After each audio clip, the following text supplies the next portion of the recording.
नमो भगवते वासुदेवाय। जय श्री हरि जय श्री विष्णु।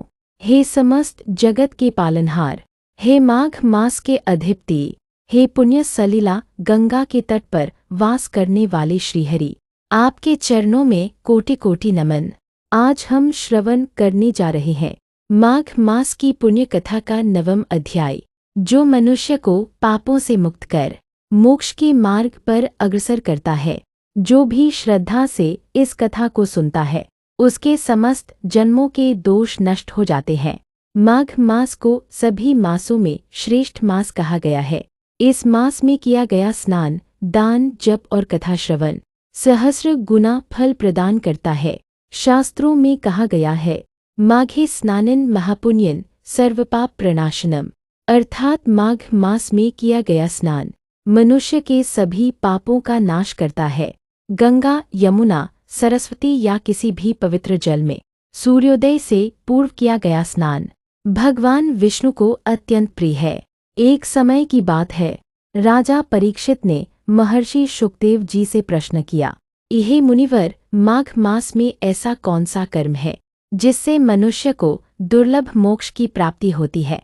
तब शुकदेव जी बोले, हे राजन, माघ मास में श्रद्धा, संयम और भक्ति के साथ भगवान श्रीहरि का स्मरण करने वाला मनुष्य कभी अधोगति को प्राप्त नहीं होता।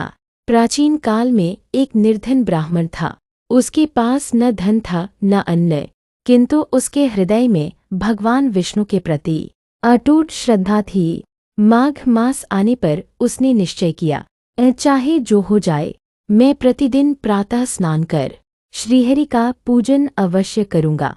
कई दिनों तक उसने केवल गंगाजल से स्नान किया, एक दीपक जलाया और तुलसी दल अर्पित कर ओम नमो नारायणाय का जप किया। एक दिन भगवान विष्णु स्वयं वृद्ध ब्राह्मण का रूप धर उसके द्वार पर आए। ब्राह्मण ने श्रद्धा से उनका सत्कार किया, भले ही उसके पास देने को कुछ भी न था। भगवान प्रसन्न होकर बोले, हे ब्राह्मण, तुमने माघ मास में श्रद्धा से जो व्रत और जप किया है, उससे तुम इस लोक और परलोक दोनों में सुख प्राप्त करोगे। क्षण मात्र में वह निर्धन ब्राह्मण भगवत धाम को प्राप्त हुआ। इस कथा से हमें यह शिक्षा मिलती है कि माघ मास में भाव ही सबसे बड़ा साधन है, धन नहीं। श्रद्धा भगवान को प्रिय है।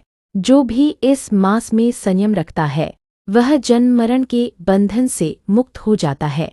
ब्रह्म मुहूर्त में स्नान, भगवान विष्णु का ध्यान, तुलसी दीपक नैवेद्य, ओम नमो भगवते वासुदेवाय जप, कथा श्रवण व कीर्तन। हे प्रभु श्रीहरि, हमसे जाने अनजाने में जो भी अपराध हुए हों, उन्हें क्षमा करे। माघ मास की यह पुण्य कथा हम सभी के जीवन में भक्ति, शांति और सद्बुद्धि प्रदान करे।